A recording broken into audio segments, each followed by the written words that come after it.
Hello everyone, আজকে আমি তৈরি করেছি মুসুর ডাল দিয়ে মাছের একটা খুবই দুর্দান্ত স্বাদের রেসিপি। আপনারা অবশ্যই যে কোনো মাছ দিয়ে এটা তৈরি করতে পারবেন। আজকে আমি রুই মাছ দিয়ে করেছি। বাড়িতে মাত্র 4 পিস মাছ থাকলে আপনারা এই রেসিপিটা তৈরি করতে পারবেন। এখানে আমি মাথার লেজাটা অ্যাড করে নিয়েছি। আপনারা চাইলে শুধুমাত্র মাছ দিয়েও তৈরি করতে পারেন, কোনো রকম অসুবিধা নেই। আমার কাছে এটুকু মাছ বেঁচে ছিল, তাই আমি এটা দিয়েই করছি। মাছটাকে ধুয়ে পরিষ্কার করে নিয়েছি। এবার আমি মাছটাকে ম্যারিনেট করব। ম্যারিনেট করার জন্য সবার প্রথমে এর মধ্যে নুন আর হলুদ দিয়ে দেবো। দিয়ে এটাকে খুব ভালো করে মাখিয়ে নেবো। মাখিয়ে নিয়ে এটাকে সাইডে রাখবো। খুবই সিম্পল একটা রেসিপি, কিন্তু খেতে অসাধারণ হয়। আপনারা ভাত, রুটি, পরোটা দিয়ে খেলে কিন্তু আর কোনো কিচ্ছুর দরকার পড়বে না। এটা এতটাই বেশি টেস্টি হয়। দেখুন, এটাকে খুব ভালো করে মাখিয়ে নিলাম। দিয়ে অপর দিকে আমি এবার যে এই মুসুর ডালটা নিয়েছিলাম সেটাকে 2 থেকে 3 বার ভালো করে ধুয়ে পরিষ্কার করে জল দিয়ে সিদ্ধ করতে চাপিয়ে দিয়েছি। এর মধ্যে কিন্তু কোনো রকমের এক্সট্রা নুন বা হলুদ গুঁড়ো আমি কিছুই ব্যবহার করব না। দিয়ে এটাকে এইভাবে রেখে দেবো যতক্ষণ না এটা ফুটে পুরোপুরি ফুলে যাচ্ছে, ডালটা সুন্দরভাবে সিদ্ধ হয়ে যাচ্ছে, ততক্ষণ কিন্তু এটাকে এইভাবে রেখে দেবো। তো ডালটা লো ফ্লেমে আমি রেখে দিলাম। অপর দিকে একটা কড়াই নিয়ে নিচ্ছি। কড়াইয়ের মধ্যে দিয়ে দেবো হচ্ছে সামান্য পরিমাণে তেল। সরষের তেল দিয়ে দিচ্ছি। সরষের তেলটা খুব ভালোভাবে গরম হয়ে গেলে এবারে এক এক করে আমাদের মাছগুলোকে ভেজে নিতে হবে। মাছগুলোকে কিন্তু এই রেসিপিতে একটু কড়কড়ে করে লাল লাল করে ভাজতে হবে। একটু লাল লাল করে ভাজলে কিন্তু মাছগুলো খেতে খুবই অসাধারণ লাগে, খুবই টেস্টি লাগে।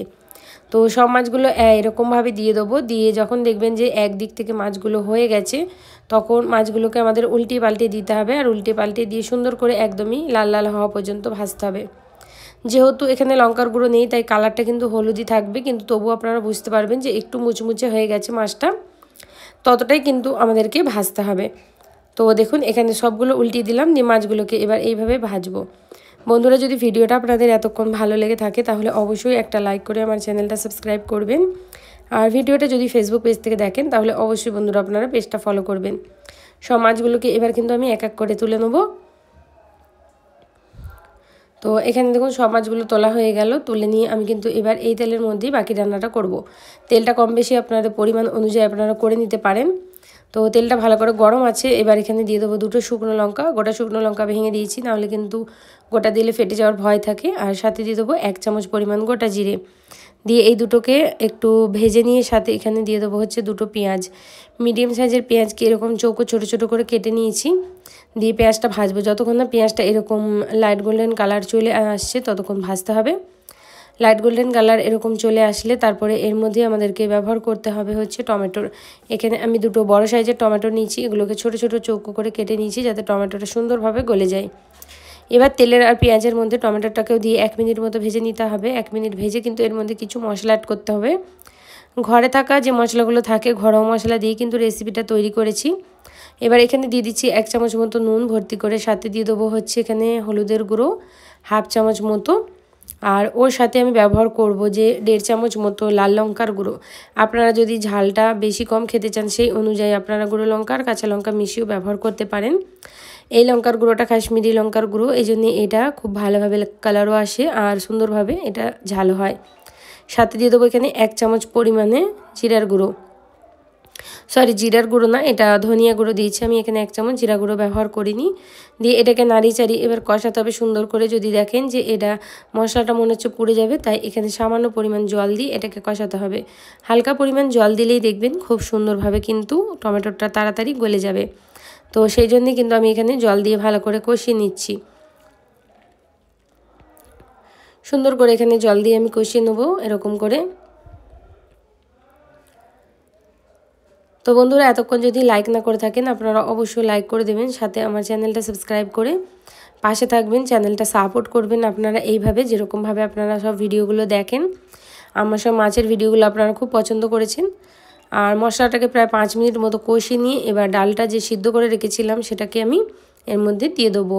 ডালটা যখন দেখবেন যে হালকা গোটা গোটা আছে, টিপলে কিন্তু ডালটা সিদ্ধ হয়ে যাচ্ছে, সেরকম করবেন। ডালটাকে একদমই পুরোপুরিভাবে যেরকম গলে যায় সেরকম করবেন না। তো দেখুন, ডালটা ঢেলে দিয়ে খুব ভালো করে নাড়াচাড়া করে নেবো। সামান্য পরিমাণ জল দিয়ে দিচ্ছি এখানে। তো আপনারা ডালটা যেরকম গাঢ় পাতলা খেতে চান সেই অনুযায়ী দেবেন। এখানে নুন কম লাগছে তাই আমি 1 চামচ পরিমাণ নুন দিয়ে দিচ্ছি। আর সাথে দিয়ে দেবো আমার হোমমেড সেই বিরিয়ানি মশলা। এটার সুগন্ধ এতটাই ভালো লাগে যে আপনারা যে কোনো তরকারিতে ব্যবহার করতে পারবেন। আমি আগেও বলেছিলাম এটা আমার চ্যানেলে কিন্তু অলরেডি দেওয়া আছে এই গরম মশলা রেসিপিটা, আপনারা অবশ্যই গিয়ে দেখবেন।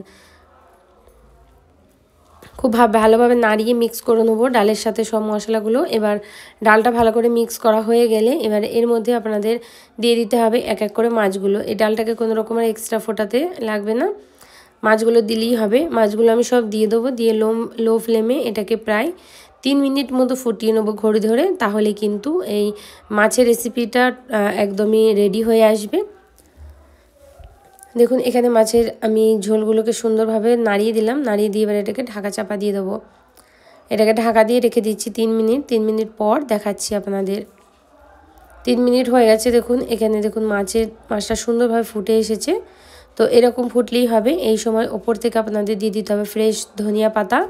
এই শীতকালে কমসে কম একবার এই রেসিপিটা তৈরি করতে পারবেন। আপনারা এটা গরমকালেও খেতে পারবেন, খুবই বেশি মজার, খুবই বেশি টেস্টি হয়। ধনিয়া পাতাটা দিয়ে নাড়িয়ে চাড়িয়ে নিয়ে এটাকে নামিয়ে নিলেই কিন্তু আজকে আমাদের মসুর ডাল দিয়ে মাছের এই রেসিপিটা একদম রেডি হয়ে যাবে। এতটা মজার হয় যে বাচ্চা থেকে বড় সবাই পছন্দ করবে, আঙুল চেটে চেটে খাবে, গ্যারান্টি এইটুকুনি। ভালো লাগলে অবশ্যই একটা করে লাইক করে দিয়ে চ্যানেলটা সাপোর্ট করবেন, সাবস্ক্রাইব করবেন, শেয়ার করবেন। পুরো ভিডিওটা